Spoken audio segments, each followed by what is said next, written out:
né, aquela nuvenzinha, né, pessoa? Tem muita gente que fala assim, mas não tem nada. Cara, se você pegar uma cumulonimbus, cara, e ela é uma cúmulos ali com potencial, e ela pega um bafo de ar quente ali e umidade, o negócio vira uma nuvem de chuva em questão de 1 hora, cara. É muito rápido, dependendo do...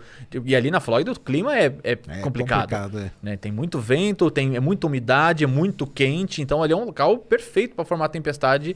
E tem a regra de cúmulo, né? Que é cúmulos, que é nuvem, tem de eletricidade também, né? Exato. Então se tiver muito...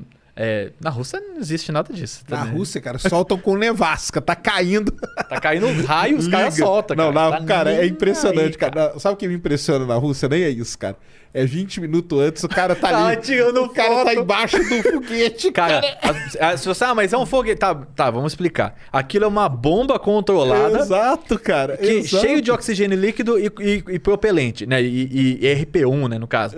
Só se você chegar aquele oxigênio líquido que tá saindo ali do respiro por, sei lá, uns 10, 15 minutos, pode ser que você apague ou você morra se for um pouquinho mais. Você não aguenta a hiperoxigenação. Isso. Se o que é combustível explodir, não precisa nem falar o que acontece.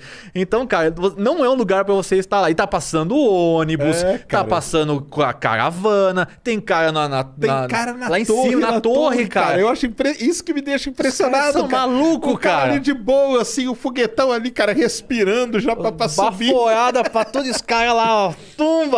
Não querem nem saber. Cara, é outro nível. Não, tanto que quando ocorre Scrub na Rússia, a gente até zoa, né? Porque Exato, é muito raro, cara. Porque é muito raro. E teve aí o outro dia, aí teve 2, né? Teve 2. Esse ano teve 2 Scrub de Soyuz, cara. E não é uma coisa normal, porque lá eles geralmente dão Scrub quando tem problema na carga e tem algum problema insanável no foguete. Não é um problema, é um problema insanável, né? Tipo, tem que ser algo que... climático, os caras a gente já viu o Soyuz tomando raio, a gente já viu o Soyuz sendo lançado na neve. Cara. Nevasca, cara. Nevasca pesada. Mas assim, você pode olhar pro lado deles. Cara, se você for esperar tempo bom pra lançar na Rússia, você não lança nunca. Exatamente. Entendeu? Jamais você vai lançar. Jamais mesmo. E a própria base deles, né? Ali em Baikonur, ali no inverno, não tem, né, cara? Cazaquistão ela fica branquinha, né, cara? Um desertão aquilo lá, cara. É o pior tipo de deserto, né? Que é calor pra cacete no verão e um frio desgraçado no inverno, né? É horrível aquele lugar. E aí, tudo isso, cara, pra gente chegar no termo... Pedrão lá no Space Orbit, vão lá, cara, porque tem o melhor vídeo que explica o que é o tal que a gente tá falando aqui. O Scrub. Scrub. Antes disso, né, vamos falar pro pessoal que tem muito... Eu falei com o Lito aqui rapidinho, que tem muito termo da astronáutica, né, que ele veio herdado da aeronáutica, principalmente da parte militar ali de cá. Por quê, né? Lógico, cara, porque no começo os caras eram pilotos de teste, né, das Forças Armadas, né? Então, nada mais natural de que você trazer aquele vocabulário, né? Até porque os caras já estavam acostumados a falar daquele jeito, cara. Então, vai que vai, né? Fala daquele jeito. E aí, cara, às vezes a gente tá lá transmitindo e fala Scrub. Aí o cara vai lá no Google Translator, né?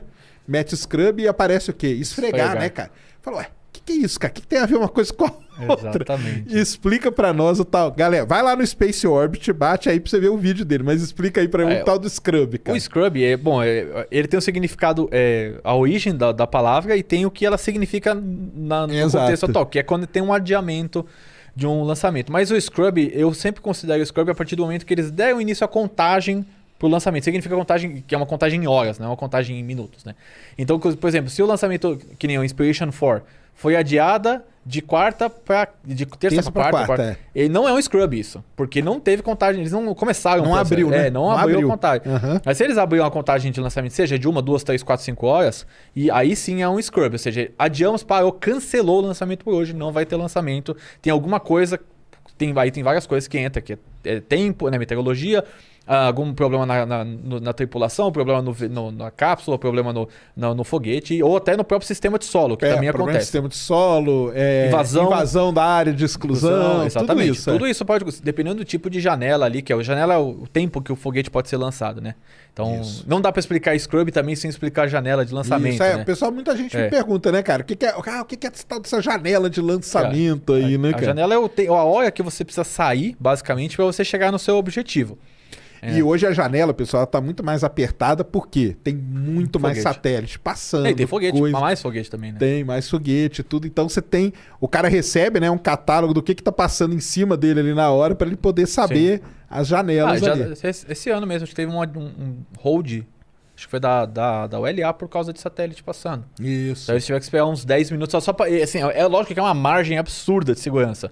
Mas pra esperar passar e tal. Então essa janela de lançamento, só pra gente ir fechando os parênteses, ela é o período que pode ser lançado. Então existe janela que é um intervalo grande, que pode ser, quero chegar numa órbita geoestacionária, de transferência geoestacionária, que é onde vai entrar para aquela órbita que fica sempre olhando pro mesmo lugar na Terra. Então tem que lançar, sei lá, da 1 da tarde às 3 da tarde. Qualquer hora que você lançar ali, dá para chegar. Agora, a janela para a estação espacial é sempre instantânea. Ou seja, ou lança essa hora, ou não lança, porque senão você não chega. Ou você diminui muito a tua chance de chegar ali, né? Ah, porque a gente tem que esperar... A gente não, eles, né? Tem que esperar a estação passa e aí você lança para o foguete ir atrás deles. Isso. Exatamente. E aí o Scrub acontece... por exemplo, não vai ter mais tempo para lançar nessa janela de lançamento. Adia, Scrub. Entendeu? Tem problema. O problema é que não dá para corrigir na hora. Por exemplo, aconteceu um problema num sistema de solo, uma válvula que não está abrindo. Os caras não vão conseguir consertar em meia hora, cancela o lançamento. Deu Scrub. Aí o Scrub, por que é o Scrub? Porque tem duas linhas que eu achei, né? Uhum. A primeira é da Força Aérea. Uhum. Então, na época da guerra, eles faziam, da Segunda Guerra, eles faziam umas lousas gigantes, né? Isso. Falando, tal esquadrão vai para tal ponto de combate e vai essa aeronave. Entendeu? E aí, se essa aeronave X estava com algum problema, os caras pegavam uma esponja, um pano e apagavam o nome no quadro, né? quadro. Por isso que é Scrub, no sentido de, esfrega lá. Entendeu? Então, tipo, tira, né? Apaga lá. Esfrega ele, tira ele entendeu? Da sequência. Aí que vem o termo Scrub. Só que como ele foi sendo derivado a partir do pessoal da Força Aérea, né, e tal, então, como exatamente o que você falou, eles são pilotos de testes, pilotos que eram de aeronaves, tanto que o Alan Shepard era piloto, o cara era um baita de um piloto, o John Glenn também, esses caras eram muito bons, não eram bons. E ainda tem uma outra linha que diz que pode ter vindo da época dos trens ainda, porque tinha o horário que os trens passavam, que é um quadro. E aí os funcionários colocavam a hora que o trem ia passar. Caso que o trem não fosse passar, eles apagavam e faziam a mesma coisa. Entendeu? Então tá aí, ó. Scrub explicadinho, ó. Exatamente. Então quando você vê, quer dizer isso aí. Quer dizer que adiou por algum desses problemas. E